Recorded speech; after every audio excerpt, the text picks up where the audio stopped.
what would you describe as the hardest and what would be the easiest assignment or exam that you've done so far? Um, ooh, the hardest was definitely the maths. We had it was open notes, but that them notes did fuck all. Them notes did fuck all. It was good for like remembering the equations, but like, if you didn't know what you were doing, then you were kind of stuck. I'll also add about open notes exam. I'm digressing a bit, but when you have open notes exam, make sure that you actually revise before. I've made the mistake before in my foundation year. It'll be open notes. I thought, okay, let me just take everything that I've done this whole year. I'll be fine. Boy, oh boy, I was not fine. Yeah. You're now tuned in to Sliders Podcast. I'm your host, Who's Tough. Find out on the pod, we're finding out about me today. We're finding out about another student on our Ask a Student series. To my left, I have my co-host, Mo. Yeah, but I'm on your right. We're keeping that. You could have went with the flow. I could have, but I didn't want to. We're off to another amazing start on the Sliders Podcast. Yep, and I'm your host, Mo, aka the Wild Card. But today we're joined by Chantal. Okay. And what course did you do, Chantal? I do economics and finance. Okay, heavy. And what uni do you go to? Northumbria. All right. And what year are you in? I'm a first year. Okay, that's the quick fire questions done. So the first question we want to ask for our listeners is, why did you pick your course? So I originally did a different course, business and economics. Or first I did a foundation year in business, and then I did business and economics, and then I decided to change to economics and finance. It was clearly a long journey. I've already been here for 2 years. I've just always enjoyed economics at school. I've just always loved it. I always loved business as well. Like, I've just always been very, very passionate about it. And then I just thought, yeah, let me study that at university. And where do you think that passion came from? Was it people around you in your life, or? I feel like there's just certain things that you just like you just love. Just looking at business, like growing up, I always watched The Apprentice, for example. I was also obsessed with that. I always thought I wanted to be a businesswoman, start my own something, and I just always thought that studying at university would be the best course to go down. And economics, I don't know, I think it's very linked to business, and it's kind of like, I kind of see it as like the science behind business for myself. And I just find it really interesting.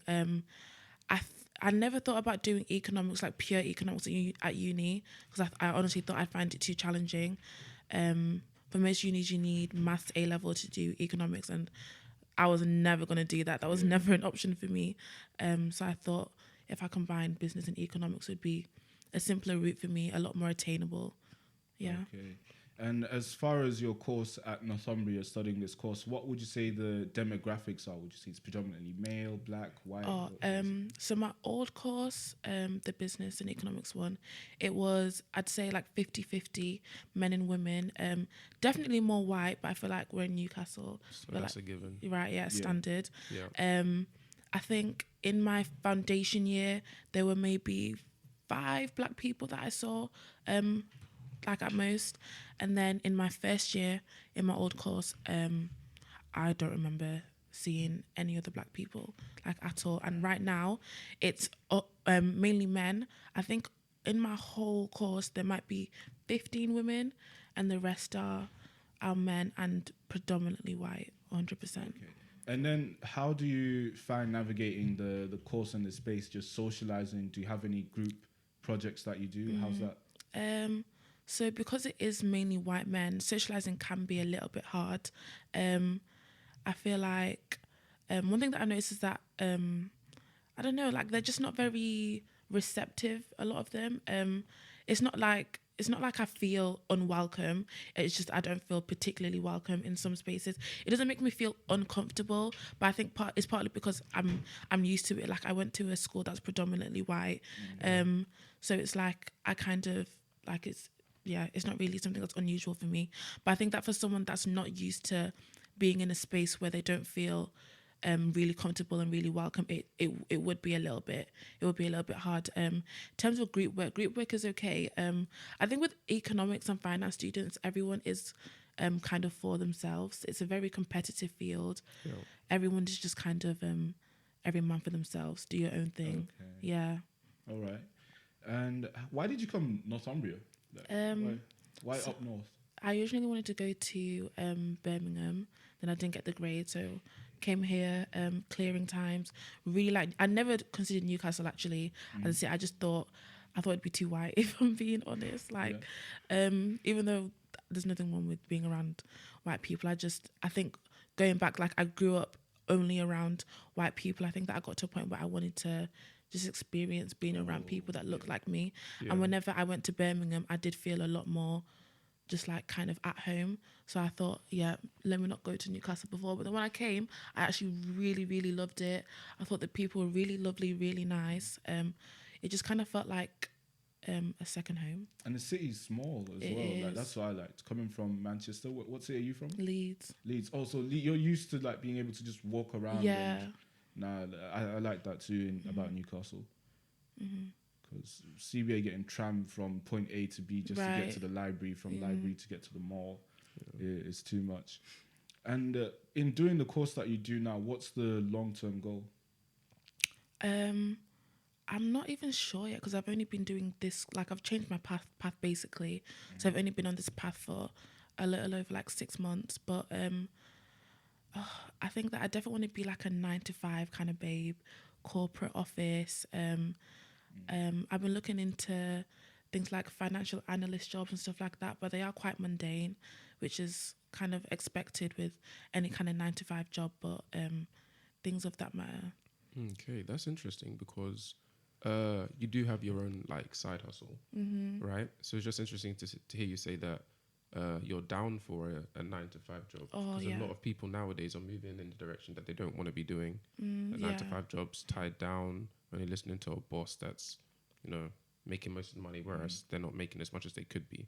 Or does that not bother you? Or No, like I think I've always been someone that's just like the idea of just kind of knowing what my job is, going to work every day, probably not doing the same job for the rest of my life, but an extended period of time. Consistency. I wouldn't mind it at all. I wouldn't mind just also I feel like it's nice being your own boss, but at the same time, being your own boss is hard. It's not something that's easy. So it's not like I aspire to work under someone, but kind of just having a structure, I wouldn't mind at all. Exactly. And it's good to have that independent mindset, because there's a lot of Fortune 500 Twitters people, dinner with Jay-Z people that would be on to people like 9 to 5, it's bad, da da da da da. But realistically, most millionaires are made from 9 to 5s. I think 9 to 5 is where the money's at, like easily as well. Like, 100%. You manage your money correctly, get a good high-paying 9 to 5 job, and that you're happy with, you're calm. You don't have to stress, bro. I agree. And as far as your future in the corporate world, do you have an idea of what the job market is potentially? It is quite competitive, and also just being a woman, being a black woman as well. It's definitely going to be hard. So, like, that thing our parents say, growing up, you have to work harder than others. Twice as hard. I think in my field, it's especially true. And because of that, I've been doing things like trying to network. I made myself a member of the Women in Banking and Finance organisation, which is like quite self-explanatory, to try and network and get access, because it is hard to kind of get yourself in there. Have you heard of this 1,000 black interns thing Yeah, on I TikTok? have. Yeah. I have. I didn't apply for it last time just because I changed course. So I wasn't 100% sure what I wanted to do. I'm kind of disappointed that I didn't. If I when it comes around next year, I'm 100% gonna apply, because I think that it's a really, really good opportunity. Okay.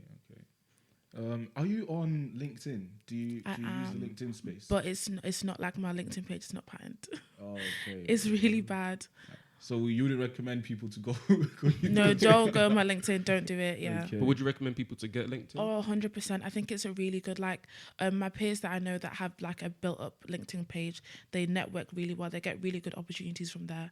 But I just need to actually sort my page out. Yeah, because if there's one thing I would say about LinkedIn is that even if you're not consistently patterned with it, as soon as you've set up your page, filled in all the DLs, got maybe like your education history in there, your maybe like a nice little persona about you, then you'll even just start getting messages from recruiters from different placement opportunities that will just hit you up in your DMs on LinkedIn, which is good. Yeah, Because it just gives you opportunities that you just wouldn't have seen for the most part. I agree, 100%. Yeah, 100% a shout. So if you're trying to get more serious about placement opportunities, internships, start with LinkedIn. Yeah, Definitely. And now to more discuss how you yourself choose to tackle your course and the courses before that. Do you have any study methods you feel are unique to you, or things that you prefer to do when you study, or a particular way you prefer to study? Yeah, so obviously I've been here for a minute, so I've had a lot of trial and error. Going back to my first year, my foundation year, I was definitely in the mindset of like, oh, it's a foundation year. Like, not that I need to like just relax, but I thought I don't need to stress too tough. That was a mistake. Like, Really? From obviously I foundation? ended up passing it like just fine, but I was definitely just chilling, dilly-dallying, didn't do as well as I could have.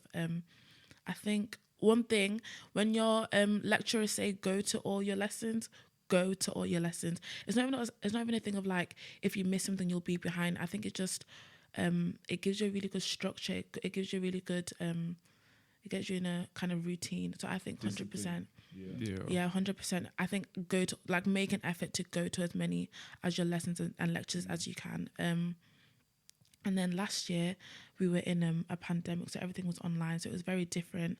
I was just at home, and I think that I definitely kind of took the piss with that at first as well. I was kind of just thinking, oh, like, everything's there, everything's online, I can do it later.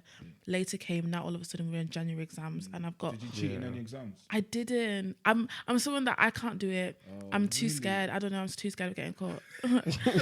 Even though I'm at home, I don't know how they catch me. But no, I didn't cheat. Did you cheat in anything online, Mo? no, I didn't. Honestly. And I'll take that to the grave, you know. Okay. In business and finance in Northumbria, that department, are there any facilities that they have or don't have that help you with your course? Could be books, computers, and... Okay, so my course right now, economics and finance, the resources, they're kind of crap, I'm not gonna lie. I think Northumbria before, it wasn't really an economics based university, but I think now they're trying to change it up a bit and put more focus on kind of like the more core things like economics. So their resources, they're not great at all. The business school though is really, really good. I can't lie. It's Newcastle Business School. It's a really good business school. They've got really good lecturers. Like my module leader, my program leader, she's amazing. She knows what she's doing. I think that they could definitely get more books and whatnot. In terms of like extra help and stuff, I think that they're really good with extra help. So like my maths module from last semester, they put on extra sessions every single week, which is really helpful because I didn't do A-level maths, so I was kind of at a setback already, and those extra lessons really, really help. So I would say that, like, if you want to do an economics or finance subjects at Northumbria and you don't have any maths experience, they will definitely help you 100%. Okay, now that's very good information. Just before you continue, Taf, I want to highlight something you said earlier in regard to one of the good things about lecturers saying you should go to all your lectures.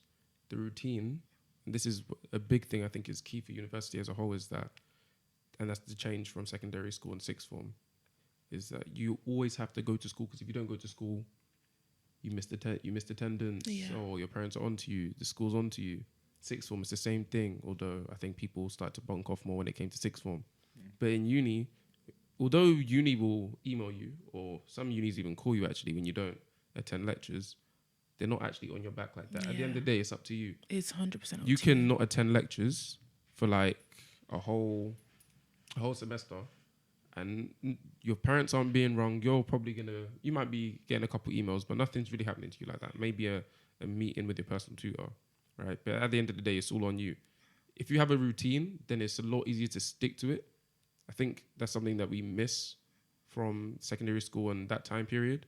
It's a lot more simpler. We always think back to ourselves, how was I waking up at 7 a.m., 8 a.m. so regularly every single day, Monday to Friday? No alarm as well. No alarm sometimes, exactly. Like, it was natural. It was natural. Right. But now, waking up for maybe 2 9 a.m. lectures a week? is killing our It's people. killing us. It's not the same. It's not the same. It's because we missed that routine. Yeah, 100%. I think as soon as you get to university, you need to make sure that you're on it. Yeah. You're really on it. If you can jump into that routine and stick it, then it'll be calm. What would you say are some obstacles that you've encountered in your course? Maybe things you struggled with? I think, like I said before, like the maths, oh my God. Beating my ass, like bad. I ended up passing, thank God. Yeah. But it was really, really, really hard. What type of math is it? It's like statistics and Statistics are the worst. Yeah. Statistics is They're the worst. Yeah. I did it in psychology. Yeah, Statistics like, isn't fun. It's not, and then it's a Any lot type of of Excel-based stuff as well. Oh. The Excel stuff, I actually really, really like it. That part I found a little bit easier, but it's just a lot to, just like the equations and everything. Just looking at it is absolutely mad. It's not easy at all. But everything else has been all right. The economics has been quite easy, but I think what helps is that I really truly love economics.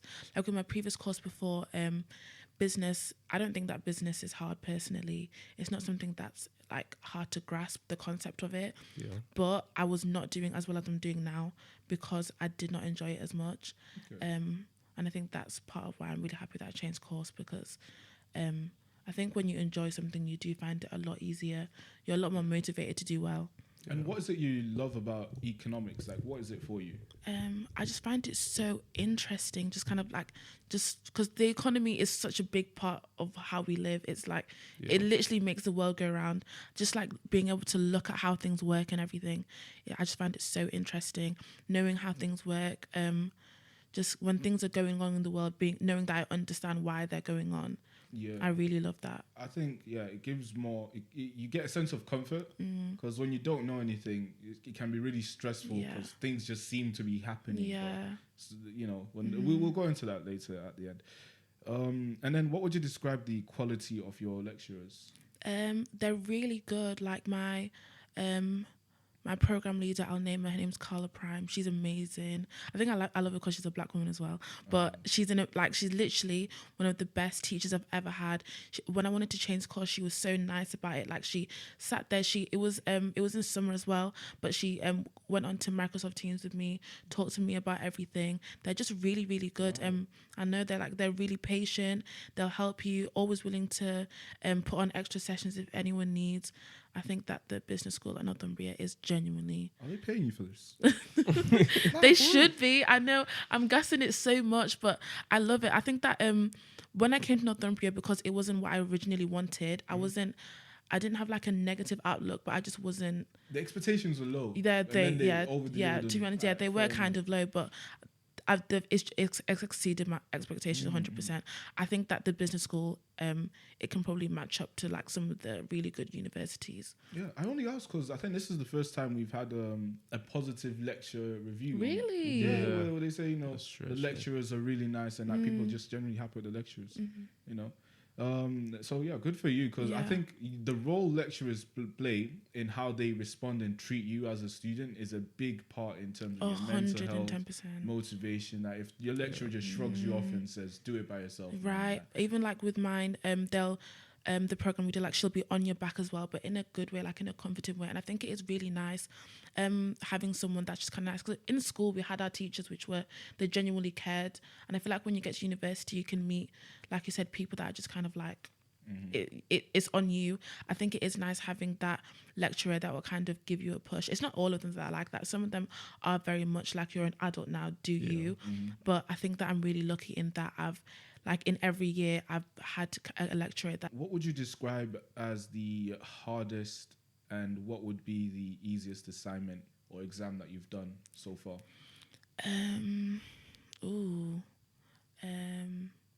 The hardest was definitely the maths. It was open notes, but them notes did fuck all. It was good for like remembering the equations, but like... if you didn't know what you were doing, then you were kind of stuck. I'll also add about open notes exam. I'm digressing a bit, but when you have open notes exam, make sure that you actually revise before. I've made the mistake before in my foundation year.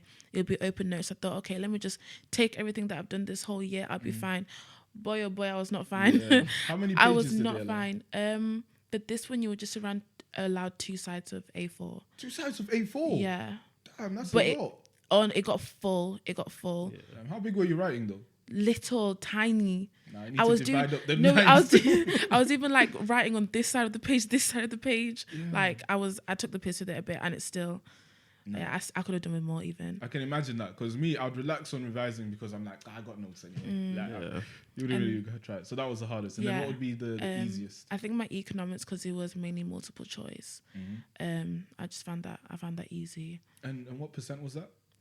Of my grade, the economics, it was half an exam, half an essay, and then the maths was 100%. Okay. Yeah. Is there a lot of writing in economics? No, I think that's why I like it more. In business, there's a lot of writing, and I didn't like it. Hearing the theory is fine, but then I realized when I had to now kind of apply it and write the essays, I hated it. I hated it so much.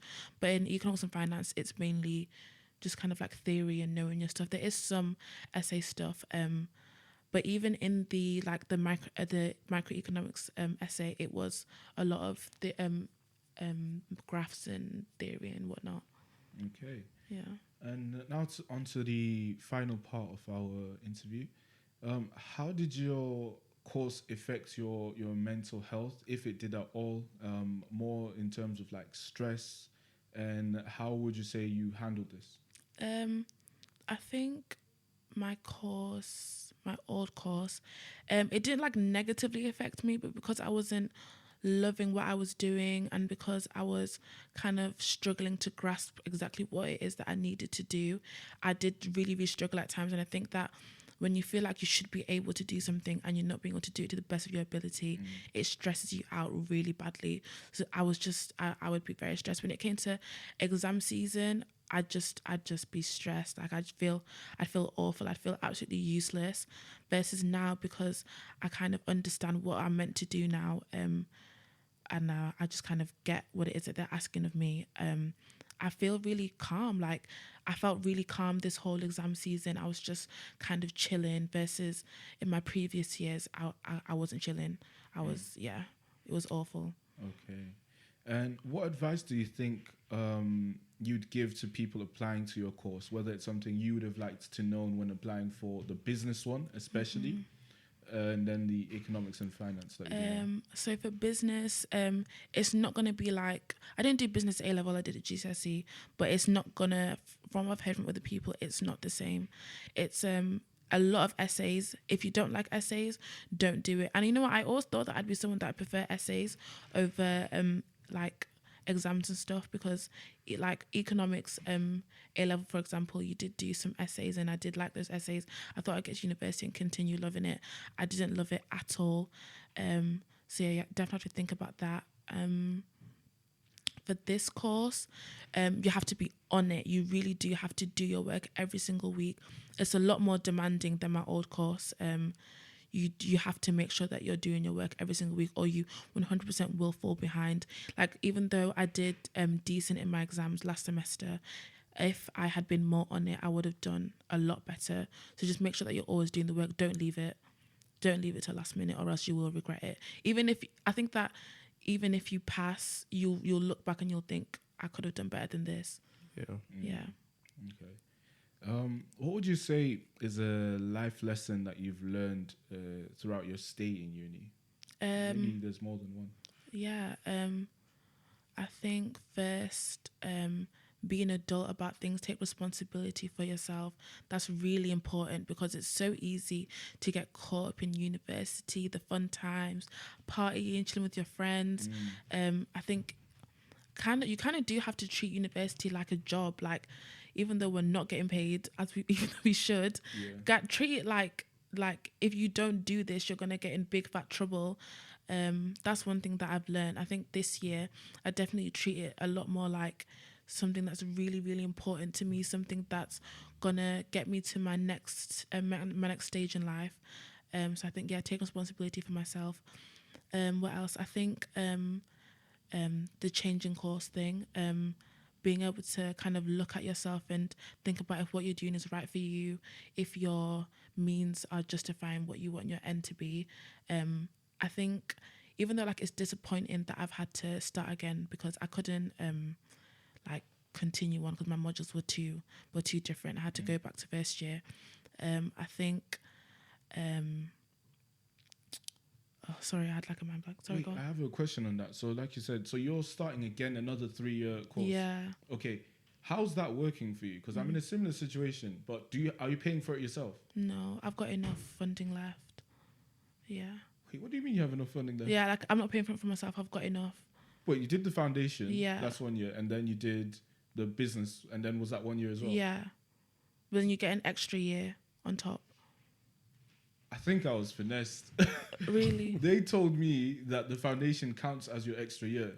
So Really? yeah, They didn't say that to me. But then mine was like an extended course. So mine on student finance is classed as a 5-year course because I've got a placement year. me too.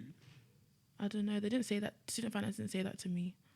Yo, this is. And I was on the phone to them a lot. Wait, you spoke to student finance? Did you Oh, talk did to you the not? uni? I spoke to the uni and student finance. I just spoke to the uni. Fam. Oh, nah, you got to gosh. speak to both, you know. Damn. Yeah. Yeah, I need to make some calls after this episode. Nah, yeah. Yo, hey, Yeah. it's a mess up. Yeah. Big mess up.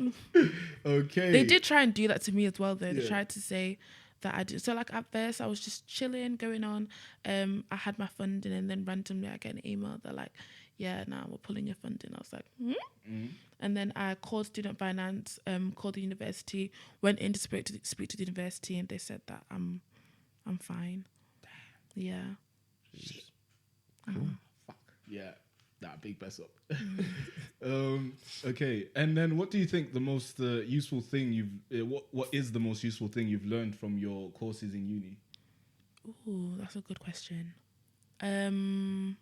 What you mean, like the content itself, or just like in general? Something that you apply. Yeah, so like in your information content day-to-day. wise. Ooh, Yeah. that's a good question. I feel like I'm in a test now. I don't know. I think that just the general understanding of the economy, being able to look at like fluctuations and stuff, and like I think in areas where other people would panic, I'm just kind of like, oh no, we'll be fine. Like just being able to understand that a crash isn't necessarily like they'll put in the news like, oh, the economy is crashing, but then I'll be able to look at it and think that no, it's just a little blip. Like for example, when the whole when the economy was crashing because of COVID, I think I was kind of able to look at it and kind of understand that it's most likely just a blip. It's not something that's gonna last for a long time. And just to dig in further into that, Yeah. When you say like just a blip, but what is your understanding like? Explain it to us like commoners. Like when the media is scaring us with this, like it's crashing, taxes are going up, we're all gonna be broke. Like, what is going through your head when you hear that? One thing that with economics, it is a lot of politics as well. That's one thing that I've learned. I think that the government and everything, they do play a big part in the economy. I'm not saying that like they control it or whatever, but the decisions that the government make, they play a huge part. I think that can you repeat the question? Sorry. Oh, just what goes through your head when the media is putting out this information about the economy? I'm just thinking like I think it's a lot of scaremongering a lot of the time, and I think that it's a lot of the media taking advantage of the fact that people don't fully understand, which is fine because you're not expected to understand everything deeply, but I'm just thinking like most of the time it's going to be okay. Actually, sometimes the media does actually downplay things. They don't let people know how bad things may be, or they don't let people know if a politician or a world leader makes a certain decision, they don't really explain the huge impact that it will have. Yeah. So I do encourage people to read things like The Economist. I encourage people to read that. you will 100% get a deeper understanding of what's going on. If you're reading things like your standard newspaper that you pick up on the bus, you're gonna have no idea what's going on. So I think even when it comes to like voting and stuff, it is good to have an understanding of the economy, because I think people would make a lot more sound voting decisions if they understood what's going on. Anything particular on YouTube that helps? No, I don't. I usually just read the news. I just wake up every morning, open my Economist or the Financial Times, but I don't really. I watched this guy called Economy Explained. He's pretty good. Oh yeah, I've heard of him. Yeah, like he does the economic breakdowns of like different countries and what's going on there, and economic breakdowns of different decisions made by government. I think he's a cool YouTuber. And yeah, finally, the last two questions. What are your wins, losses, and lessons from uni? My wins, I'd say putting in the work definitely shows. It was really nice this exam season seeing that that hard work that I put in, that effort, that not leaving it to the last minute 100% paid off. My losses are leaving things last minute, having to resit. Like I had to resit a couple of my exams in my first year. That was not nice. So yeah, I think that I defo learned from that I need to put in the effort. And then what was the other one? Your lessons. My lessons. Ooh. It's not every day I go to the club and say I'll make my 9 a.m. and not make your 9 a.m. Sometimes actually stay at home or get an early night. Uni first, partying later sometimes, especially when it's getting close to exams. I think around exams most people do automatically kind of calm down with the partying, but calm down a little bit earlier. That's one thing that I've learned. I definitely know that, because in first year I went out during exam season just to You see did what it was what? like. Yeah, you're reckless. You're mad. No, but this is what happened though. I went out and I was like, where is everyone? like, what's going on here? Yeah. And I was like, oh yeah, okay, exam seasons are going on. So I took my ass back home because as you should. yeah, That's course, crazy. Of course. Like, I was sensible. There was no point going into an empty club. And most importantly, is uni a scam? Ooh, Question. that is a tough question. Yes and no. For my course, okay, I think that uni is not a scam if you genuinely want a deeper understanding of what it is that you're doing. If you're going to uni just to get into your career, you might feel like it's a scam. Like if you're doing it because you feel like that's what you need to do, there are other methods for other things. I think for me, I'm genuinely enjoying learning it. I genuinely want to know what I'm doing. So for me, it's not a scam. But for some people, I think it definitely is a scam. If there's a way for you to get into your career, do short courses, do an apprenticeship, do work experience, 100%, it will be a scam for you, and don't go to uni. Yeah, don't do it. What do you guys think? I'm curious. Oh, thank you for asking. That's the first time. That's the first time. You know, it's nice to have some hospitality on the show. For crying out loud. Personally, I think it's a scam for anyone that wants to do anything creative. As far, maybe I could be ignorant in saying that because I don't know what they teach you in, for example, art or well, to be fair, if you do art, you might go to an art academy, but coming to university to do maybe graphic design, stuff that you can sort of just learn on YouTube, or you're better things like that. To me, if you want to do graphic design, you can go on YouTube, learn the skills you need, or maybe an online course that's being offered for graphic design, and then take your skills to someone and be like, I do graphic design, this is what I can do, let's work together. Yeah. And suddenly you're self-employed, you've got the ball rolling, you're getting your experience, and you're done. I don't necessarily think you need a 3-year course for that.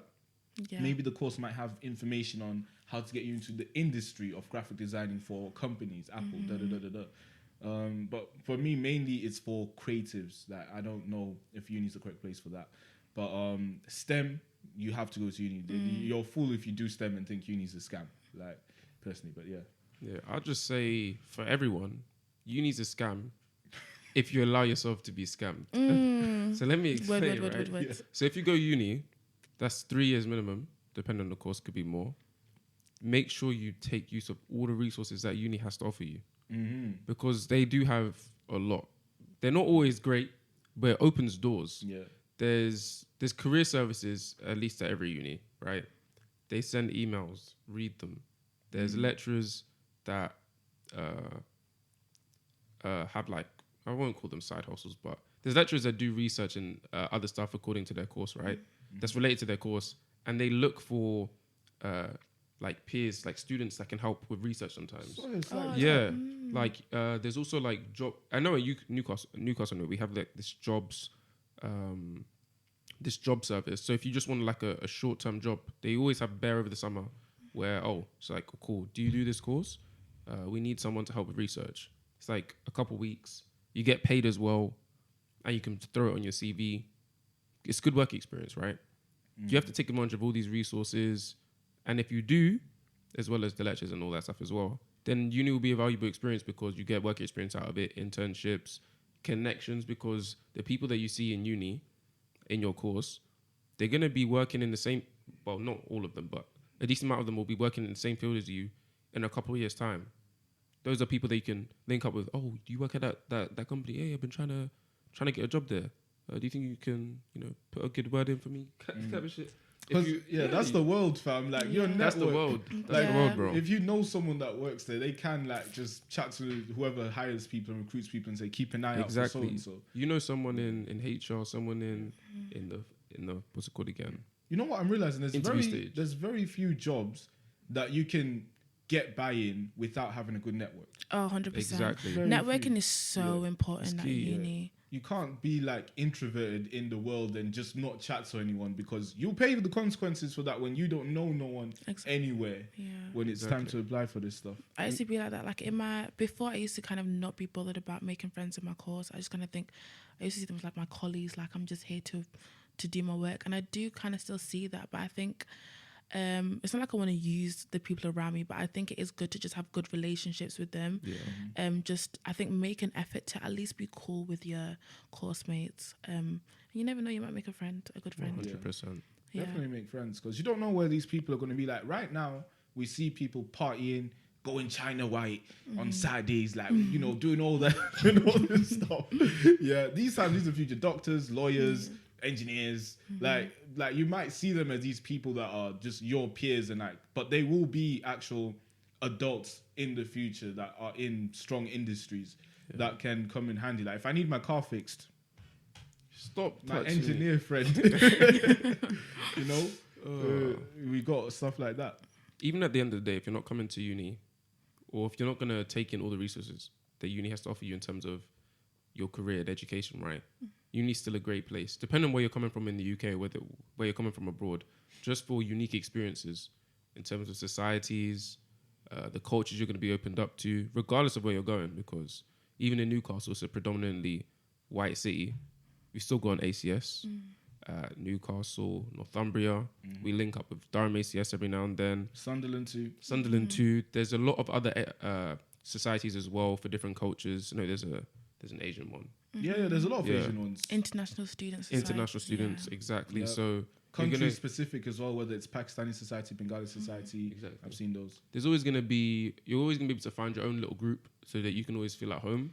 But you also have that opportunity to link up with other people and learn some stuff. So yeah, man, and don't be an introvert, fam. Because I'm an introvert, but I just hang around like the people I know. Like I don't really go out that much. But I would recommend going out and speaking to different groups, because as people, you want your comfort zone, and sometimes your comfort zone, as they say, can kill you, innit? Like if you're just always comfortable around people, you'll be like, I don't need to go anywhere. I have these guys. But then, like I said earlier, when it's time to apply for jobs and things, like your friends aren't working there, having a strong network is beneficial. Like even on your course, even if you're not friends with everyone, I think that you make an effort to try and make yourself known to the people, like in your seminar groups, for example. Even if you don't become busy mates, like I think it's just good knowing that you've made an effort to network in some capacity. Yeah. And you don't need to do anything crazy too, fam. I'm not asking you to do like some, hey guys, my name's Taff. I can't be friends with that. I'm not asking for that. I'm just saying, just be cool about it. Do what you need to and be about your day and just put yourself out there. Yeah. And this brings us to the end of the episode. I think this was probably the best episode in terms of content. Yeah, at one of the the end. strong Oh. episodes. Yeah, Yeah, one of we the strong don't normally ones. have a dialogue after the uni scam one, but you see, Chantel's hospitality opened us up for indeed. this little dialogue. It's because I like talking too much. This has been Sliders Podcast. Ask a Student. It's been your guest, Who's Tap. We found out about Chantel this time. And who else have we had? You've had your host Mo. I just want to thank Chantel for coming onto the podcast. Thank In you the for rain having as well, me. man. Yeah, it's Oh, raining in today. that horrible rain. Trooper. But yeah, thank you for watching and sliding out.